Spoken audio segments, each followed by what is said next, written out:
Hi everyone, it's Karen and welcome to my channel. Today I'm going to share with you a project that I've done in my small Dina Wakley journal. It's the little 6x6 one, and I'm using Paperartsy products. So most of the things that I will use today are from Paperartsy.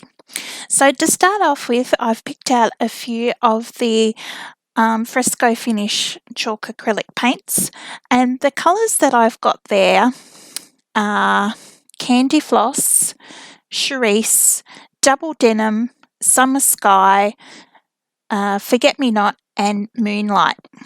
Now, most of these colours are opaque or semi-opaque, which means that you can't see through them. So what I'm doing is I'm doing some finger painting and I'm making a right mess of it actually. I get my fingers confused as to which colour I've got on what finger, and then it just, anyway, so what I'm doing is I'm putting the colour onto my paper and I'm blending it in to the next colour that's beside it. So there you can see I've got the darker blue and the lighter blue, and I'm blending them in together. There we go. And then I've got some pink there, so I'm blending in some pink and adding in some more purple just to get them all nice and blended. And in the end, it actually looks really quite pretty, except I cover it all up and you don't see it in the end. But anyway, it was good practice and it was fun to do. I love blending the colours together, and the Fresco paints, the way that they do blend together is absolutely beautiful. They are gorgeous paints. So I'm still continuing on. I've got a bit more of Cerise there. I love that colour. And I love how it just mixes in with that softer pink, which is the Candy Floss.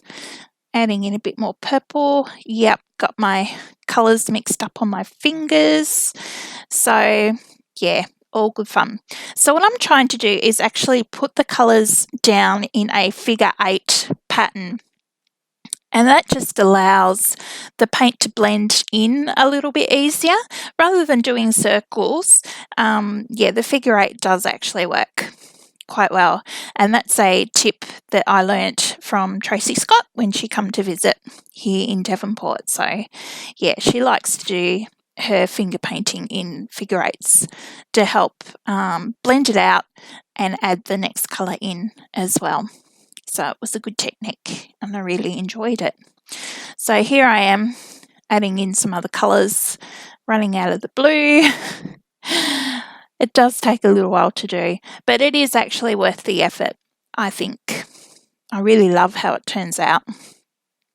So I'm just popping colour where I think the blue should be, where some more pink should be, and the purple as well, just blending them out and in together. There we go. So I'm just about done.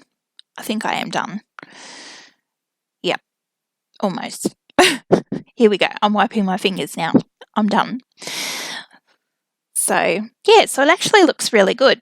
Now, because the paint isn't actually put on that thickly, it doesn't take that long to dry. Now, with my excess, I'm just putting that in onto another page in my journal that I can come back to and do some more in, so I don't waste it.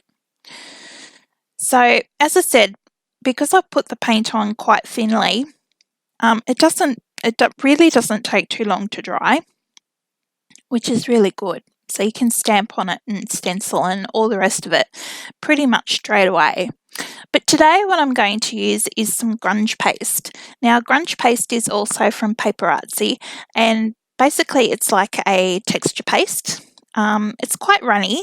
It looks a bit chalky. So I'm just giving a bit of a mix there with my palette knife, and I'm going to put some onto my mixed media board, and I'm actually going to mix some colour into it. So with the Grunge paste, you can mix whatever you want into it, like the Fresco paints. So you could have over 150 different colours of texture paste if you really wanted to. But what I've done is I've actually sprinkled in some of my Infusions powder, which is also from Paperartsy, and the colour that I've got there is Magenta. Now, the Infusions do have a bit of a brown tinge to them when you wet them and squirt them out, which you will see in a little while. But as I've got my texture there, I thought, I think I might want it to be a little bit more textured. So I'm going to do some stamping into my texture paste.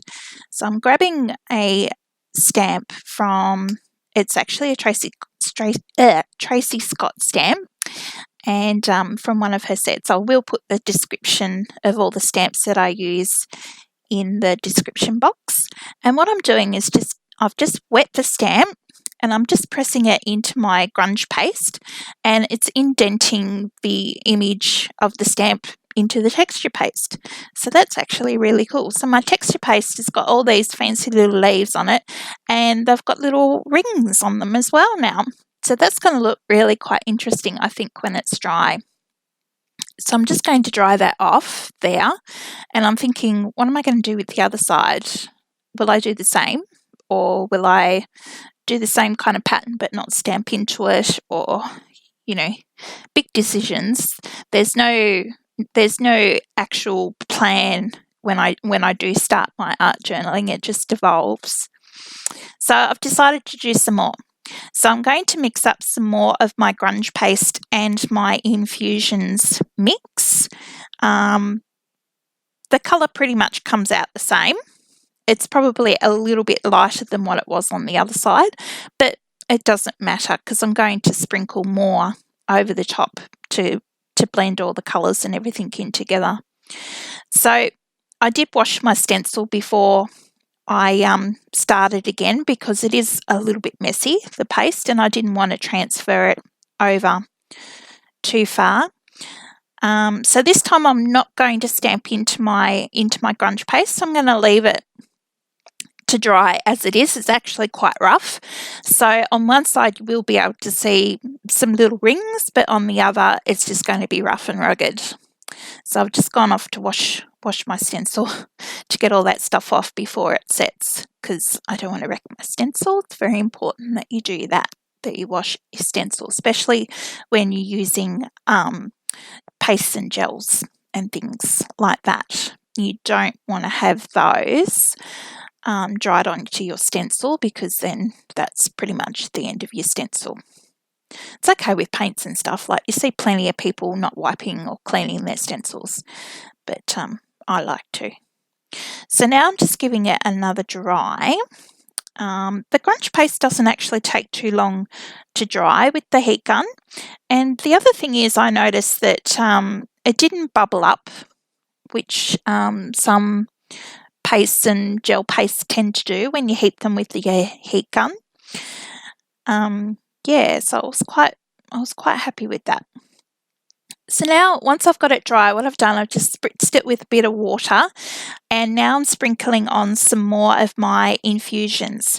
Again, I've got the Magenta, and I've also got Golden Sands. Now, as you can see, I absolutely drenched it. So I used too much Infusions. You really only need a few little sprinkles. You don't want to waste it like I did. Oh my goodness, what a mess.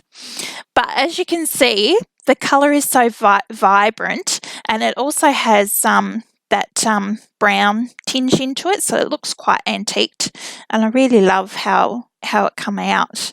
But I sure did make a mess. Oh my goodness. So I'm just adding in a little bit more colour where I want it to be a little bit more intense, and this is where I've completely lost all my lovely paint background. But that's okay. I know it's there. It was fun doing it. So you can see me mopping up the excess puddles. And the good way to do that is with some paper towel and just popping the corner into the puddle, and the paper towel just soaks it up. So that's a really good tip too for you. But as I'm doing this, I don't realise I've made a massive puddle mess on the next page over from where the signature is in the book. So I start to dry it, and then I'm going to check it in a minute, and I'm going to see this massive puddle. There we go. Oops, Daisy. Luckily, it only went in through the other part of the signature, so it didn't actually flow through all the other pages in my book, so I was quite lucky with that, I think. So I'm now just adding in a little bit more water, reactivating those infusions to get them moving again so I can create my favourite thing to do, which is the little tide marks where I blow it backwards and forwards over the top of each other in the puddle. And it makes these nice little rings and interests into the background.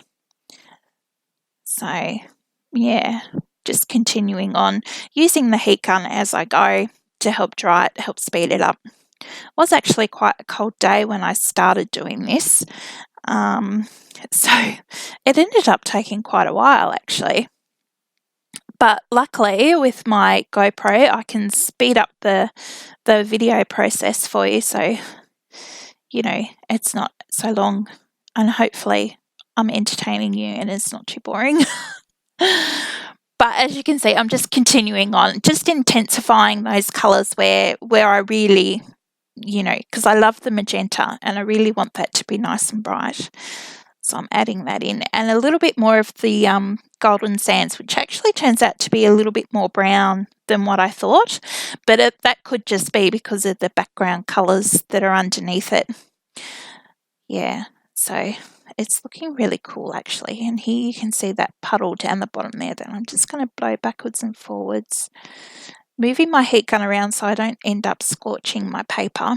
I don't want it to catch on fire, which I have almost done a couple of times before, so you need to be a little bit careful. Yeah, and that bit there, ick, but the rest of it's okay, so that's all right. And she didn't go, and the puddles didn't leak through anywhere else, so I was pretty happy with that. So now I've got it nice and dry, I'm just going to clean up my work area a little bit. And that's one of the best things that I love about this craft mat, because it's glass, it's just so easy to clean. Okay, so now I've finished my background, I'm thinking what I'm going to do is do some stamping onto some card that I've painted. Now, the paper that I'm actually using is called Smoothie card, and it's also from Paperartsy. This one is the heavier weight card, so it will stand up to quite a bit. So the colours that I've got there are the same as what I used before, but this time I'm leaving off the pink. So I've got the Moonlight, the Forget-Me-Not, the Double Denim, and the Summer Sky. And again, I'm just doing it in those figure 8 patterns to cover up my card. And of course I get my fingers muddled up again as to which colour is on what finger, but that's okay, it all helps with the blending process. So it's actually looking really cool. I love how, it's a very basic technique, that little figure 8 thing, blending those colours together, and just, yeah, it's a really fun thing to do. It's actually quite relaxing, and I love how it turns out. So I've got some dark blue there. The purples, it's actually quite purple, more so than blue, but that's okay. So I'm going to put that one off to the side, and now I'm going to do another one, but this one is actually going to be with the pinks and the leftover purple paint, I think, yes. So I've got the Cerise and the Candy Floss, yes, and again with the Forget-Me-Not and the Moonlight, and I'm just going to blend those colours in together. Make it all pretty. So because my background is so textured, I really can't stamp on it with the stamps that I wanted to use that I got out for today. So that's why I've decided to stamp onto the card as well. And then also I'm reintroducing those colours that I originally put on first, because I did lose them and they were so pretty, but that's okay. These things happen. It's all part of the artistic process. It's just fun. It doesn't really matter. As long as you're having fun, that's the main thing. So I'm just giving them a quick dry just to make sure that they are absolutely dry before I start stamping them. Now the stamps that I have here are actually also from Paperartsy, and these ones are designed by Lynne Perrella. So I will put the numbers down the bottom to say which ones that I've actually used. But that first stamp that I've done, I don't actually use that one on my page. But that's okay, I'll use her on something else. And I've got this beautiful big butterfly that I'm stamping onto the pink. Now the ink that I'm using is my Ranger Archival in the jet black. Because it's permanent, it's not going to smudge or move or anything once it is dry. So I'm just popping those stamps onto my paper. Just a few different ones out of the set. And yeah, I will have a little bit left over, but that's okay. That's fine. Not to worry. So now I'm going to fussy cut them out, or kind of fussy cut them out. They're not really a perfect shape for fussy cutting, but I'm going to cut them out as best I can. So I'm just going around the outside as best I can with my little scissors. These are my favourite fussy cutting scissors. They're ones from Cutterbee, and they have like a Teflon coating. Yes, Teflon coating. So nothing really sticks to them. So if you're cutting your double-sided tape and that kind of thing, it just comes off, like it doesn't stick to the scissors, which is really good. So I do like these scissors. They're nice and fine. They're easy to cut with. Well, I find that, yeah, they're my favourite. So now I'm just finish up cutting out some of the other stamps that I have and deciding what I'm going to do. So on the back of my butterfly, I've got some double-sided foam tape. So I decided to raise up my butterfly in my art journal a little bit, just to add a little bit more interest. So I've just got some foam tape on there, filled up all the gaps of where, make it nice and stable.